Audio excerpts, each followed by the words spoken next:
It's time for news from around the world, and meanwhile in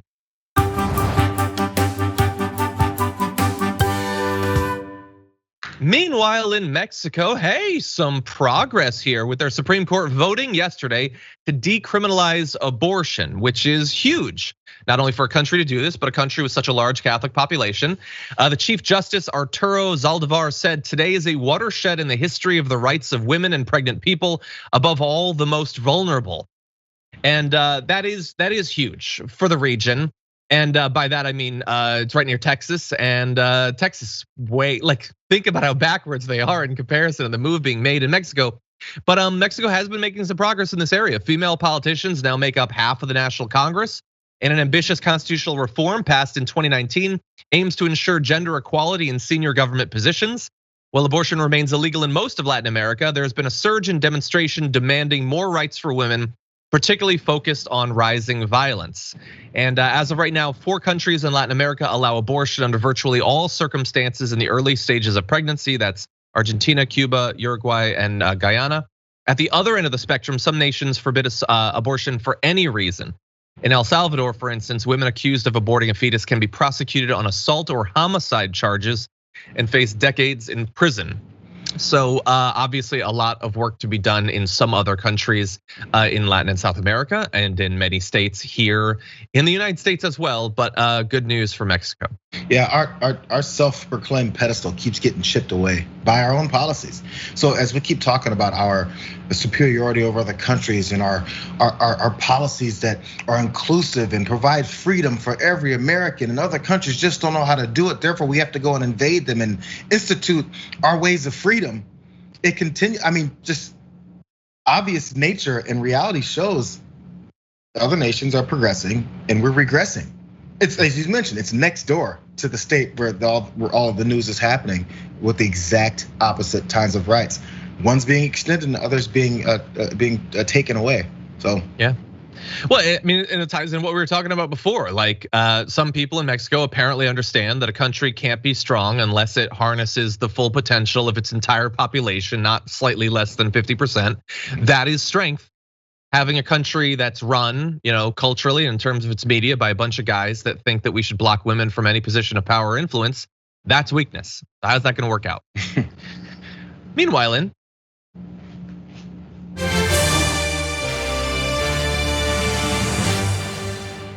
never gonna get over that. Meanwhile, in Scotland, they've unveiled a William Wallace statue as it moves to its new home. Let's take a look at this statue. Oh God. Jeez. Many people noted that there have been other bad statues recently, so they've had this comparison here. That is really something there for William Wallace. Now, it's a 13-foot stone sculpture which depicts Mel Gibson's version of Wallace in the hit film Braveheart, and was originally displayed in sculptor Tom Church's home state of Brecon, has now been unveiled at its new home of Glebe Park. So it's been around for a while, but it's had different homes, and it resurfaced on my radar because of its most recent move. Art is subjective, Jayar Jackson. What do you think about this? I was just gonna say that. So by the way, is the bronze, that bronze head, is that also a different version of William Wallace? So who's that supposed to be? No, it's a soccer player, right? Or sorry, a footballer. Oh, it is. Ronaldo. Oh, it's yes. Ronaldo. Because I thought it was Kristaps Porzingis, NBA player, because it looks a lot like him too. That's really who I thought it was. That's actually really good. Anyways, so this other statue, the big William Wallace that's been moved, my speculation, as you mentioned, I'm glad you said it, because I can't critique art. I'm not an artist. I'm not a sculptor. I can't do any better than that. In fact, I would do 100 times worse than that on that sculpture of William Wallace. So I don't have much of like, I don't have any clout when it comes to critiquing him, but I think the reason it might get moved around so much is because maybe it was in his backyard and it was dark. And he looked out one night and oh my God. Oh God. So yeah, look. Can you imagine that in your backyard? No, I don't want to actually. It's not that big. So first of all, Tom Church took 5 months to create the statue back in 1996 as part of therapy following open heart surgery, and describes it as the best piece he's ever done. Look, I love you, Tom Church, and I could not do it. I could not do it. That's all I'll say. But one other point, Somebody mentioned in the chat, can we go back to the comparison to the one that zooms in on the face? Because now I can't unsee it. That's Donald Trump in a wig. That is Donald Trump's face, isn't it? Oh, freedom! Anyway, man, I really hope someday. MAGA! Oh God, no! Now you've ruined it even more than he already did. Anyway, meanwhile,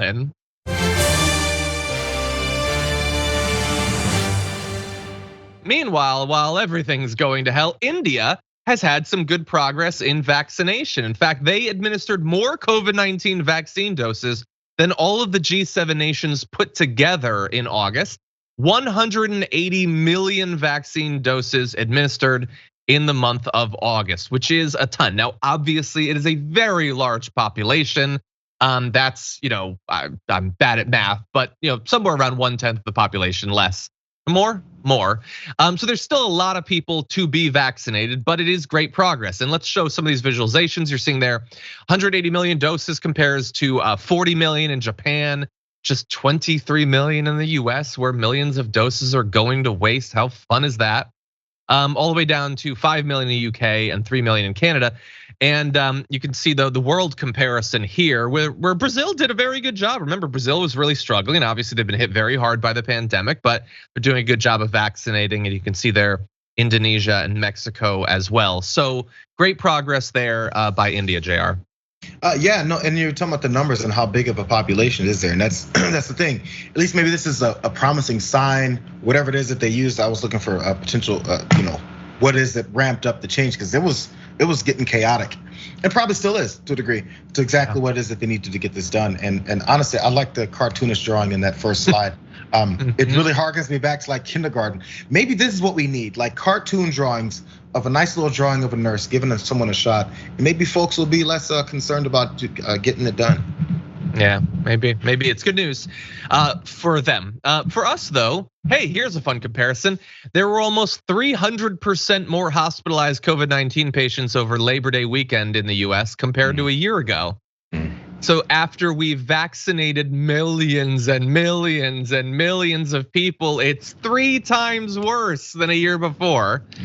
The average number of deaths for this period was 86% higher than the previous year. So not proportionally higher, but still a lot higher than it was a year ago. And look, it's not a mystery as to why when you have so many people being vaccinated. It's because the people who are not vaccinated don't care and aren't participating at all in any measures to stop it. CDC urged unvaccinated people to abstain from traveling over the holiday weekend. The Transportation Security Administration told CBS News that more than 3.5 million people traveled for Labor Day weekend. Of course they did. And that was for the holiday. What do we think, that they were all staying at home the weekend before? No, people are going around coughing each other's faces in supermarkets. They don't care about any of this. Absolutely. I heard Tucker Carlson said that for some reason we're claiming that the pandemic is over, as if it's not. So, this reasons like this, he's just not following. Maybe he needs that slope. Maybe he missed this piece of information.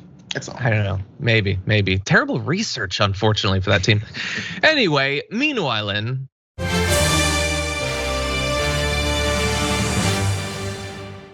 Afghanistan, bad news, basically. So they've put together their government. They've announced an all-male caretaker government, despite promises of an inclusive cabinet, including an interior minister wanted by the FBI. So that's fun. The Taliban has also brought back the Ministry for Promotion of Virtue and Prevention of Vice, a notorious enforcement body that was one of the most hated institutions when they last controlled Afghanistan. Its main function was to police the Taliban's extreme interpretation of Islamic law. So if we're continuing new Taliban watch 2021, it's not really working out well. It looks a lot like the Taliban from 1996 to 2001 when they last controlled Afghanistan. So that's fun, JR. Well, I mean, it's expected. I mean, this is part of what we knew would go down as withdrawal happened and people escaped who all haven't escaped. It's part of the mess, and it's part of what we can expect. And you would hope that we start seeing some of these things happen and see it going on, and maybe see it as a cautionary tale. Because again, as you see these laws and these policies put in place, man, there's a lot of comparisons. Just saying, when we have this policing of certain police have to follow Islamic law in a certain way, we have police chiefs in our country talking about some Thank you, and God bless America. We do this for God's way, for God's will. It sounds very similar. So just because it's not the same religion and the same God that we're mentioning doesn't mean it's not similar. Now, I'm not saying we're the Taliban, but I am saying that we have some tendencies. Yeah, definitely tendencies.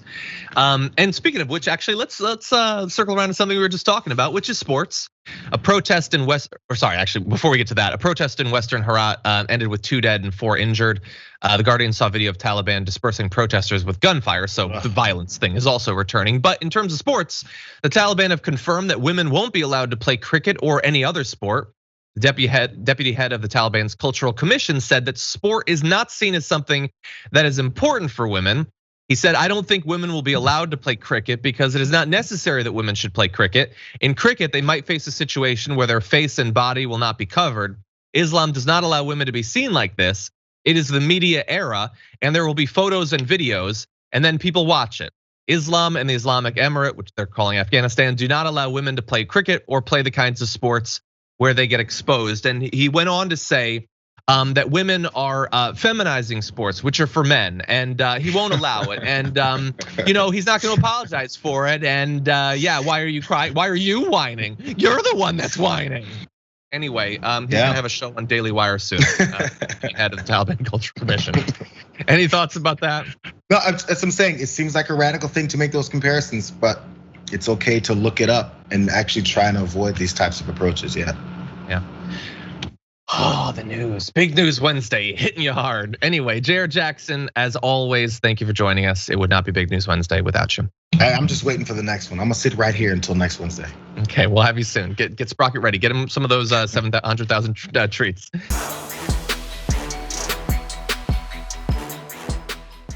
Check out the Damage Report podcast each day, wherever you get your podcasts, whether Pocket Casts or Stitcher or iTunes. You can join me as I give you the news and stories you want, with a range of co-hosts and interview guests jumping in on the fun each day. Again, that's the Damage Report, wherever you get your podcasts. And if you get them at iTunes, don't forget to rate and review. Sometimes I'll read them live on the show.